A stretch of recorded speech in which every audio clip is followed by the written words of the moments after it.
najax waa la kufsaday wiilal dhalinyaro baa kufsaday naagaanu dirnay baana ku soo diray haddaan ku soo direen najax waxa igu wacday gabadh la yiraahdo Shamis Cabdibile baa waxa igu wacday qolada xuqulisaanka السلام عليكم ورحمة الله وبركاته داوديال كسو دوادا برنامجكيني دباني barnaamijka dhiban waa barnaamij aan alaaba hawada inii soo marina maalinta khamiista oo ay iska kaashadaan hay-adda xuquuqul insaanka iyo telefishinka STN ayaa barnaamijkan aan ku lafagurno dhibanayaasha iyagu u baahan in ay helaan cadaalad.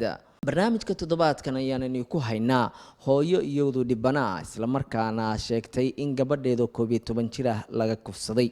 waxaana hooyadani ku nooshahay kaamka Jilab 5 ee magaalada Garowe.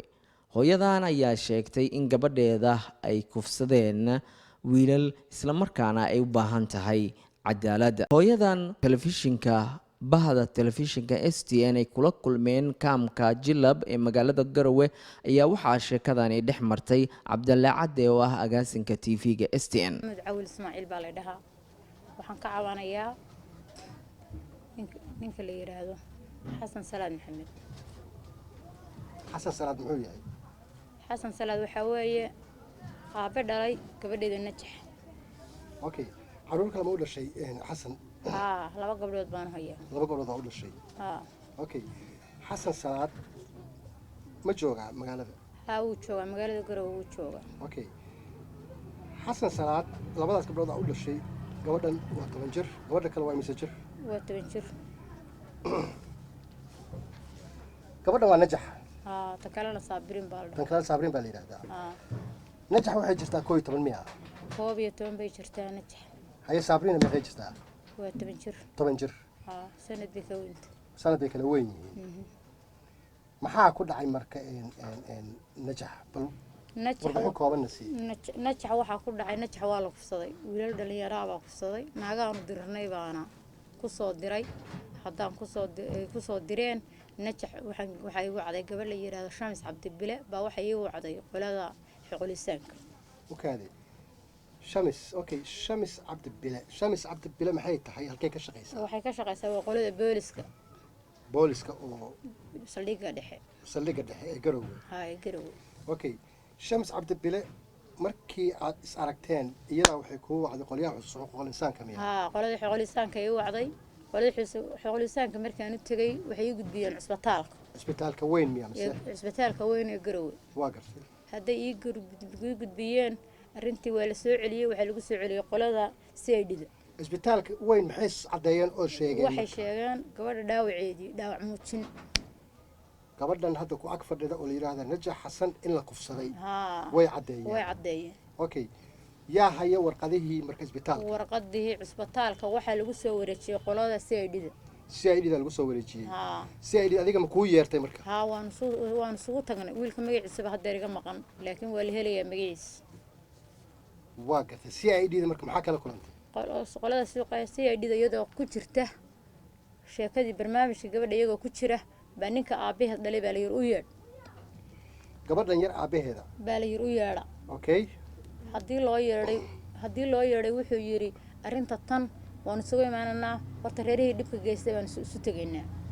Okay. yaa dhibka u geystay marka meeqa qof lagu kufsaday ma hal qof kufsaday Najax mise dhowr qof? 3 wiil baa jikadan ugu soo galay guriga oo aan joogno jikadan guriga laabkiisa ku taalay ugu soo galeen. Okay. 3 wiil ma la soo qabtay ma xiran yihiin? maya lamana soo xilin lamana soo qaban ninkii waxa cadaadinta saaray ninkii Najax dhalay. sababta wuxuu yiri maxaan ku raayisha waa kan iska daa dadkan faraha ka mar hadda afaarahooda gashidna waan ku xirayaa. waxa kugu dhahaya marka Xasan Salaad bay ku dhahaya.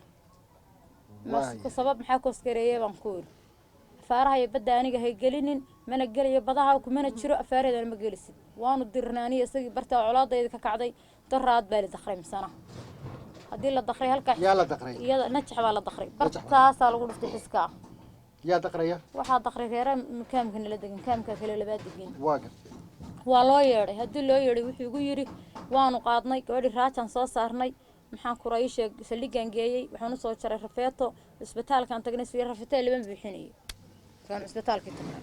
Okay. kaltuun marka su'aal baan ku weydiinayaa xasan salaad oo aad u dhashay 2 gabdhood xasan salaad aad gabdhahan u dhashay hadda ma isla joogtaan ma is qabtaan mise waa kala tagtaan maya waa kala maqanahay ninkaas waxaan kala maqanahay muddo 10 sano baan kala maqanahay 10 sano mariin iyo masruuf iyo marasho waxa la wixii ii geystay ma jirto okay 10 sano kala maqan tihiin gabadhan waa macnaha 12 jir marka gabadhaas marka uurkeeda aad qaaday baad kala tagteen gabadha marka uurkeeda qaaday baan kala tagnay okay waa gartay ma ku ogaa marka masruuf buusan siin marashuusan siin boonti waanu sheegan ma imaanta hadday wax geystaan 10 dhibood bay geysteen waan wacay mar walba markaan wacbinaana soo wacaan aniga oo lambarkayga dansadaa sam okay ma dacweysay hawshiina maxkamad ma tagtay idinka kiiskiina gabadha kufsigeeda xagga ay yaal laakiin labadiina dhibkiina iyo problemkiina ma xalisay oo maxkamad ma tagtay oo hal iga qabtay ma tiri oo tolkiisa ma yeer ma tolkii waanu sheegay odayaal adeeradiisa adeerkiisa waanu sheegay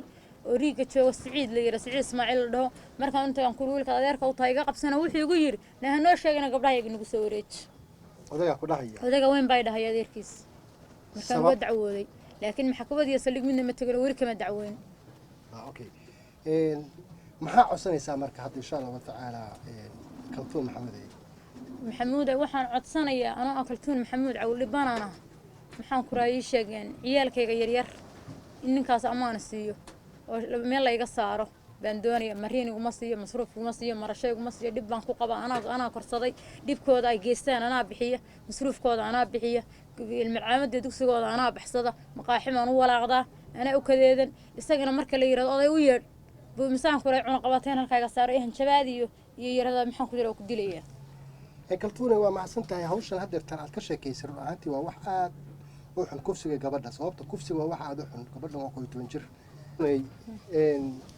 bal wax yar waxaad nooga sheekaysaa insha Allah tacaala kufsiga gabadha markuu dhacay meelaha aad martay iyo waxa aad soo qabatay iyo waxa kuwa hagaagay ka sheekay waxa ii hagaagay gabadhaas aan wacay shamis gabadhaas arintaas ay ugu dhacday baan ku walaalay haday waxay tiri gabdhaan ku xidhaya gabdhaha u tag gabdhii way ugu xidhay way ka xeeyeen isbitaalka weyn bay geeyeen isbitaalka weyn haday geeyeen gabdhii way soo gudbiyeen saldhiga dhixii CID soo gudbiyeen CID marka loo keenay rabay in maxkamad loo diro nimankan la soo xidho baa ninka gabadhan dhalay rakaata saara okay ninka gabadha waa jooga waa la xiriiri karnaa Soomaaliya waa la xiriiri kartaan waa jooga aad baa umahsan tahay way cadeeyeen okay isbitaalka gabadhii marka la geeyay ma cadeeyeen gabadha in la kufsaday way cadeeyeen gabadhu way qodbaneed wayna gooyeen iyaga cadeeyay intaan barnaamij la mid ah aanu hawada dib u kulmi doono khamiista dambe waa barnaamijkii dhibane oo iska kaashadaan STN iyo hay'adda xuquuq insaanka Puntland intaasan kusoo gabagabeynina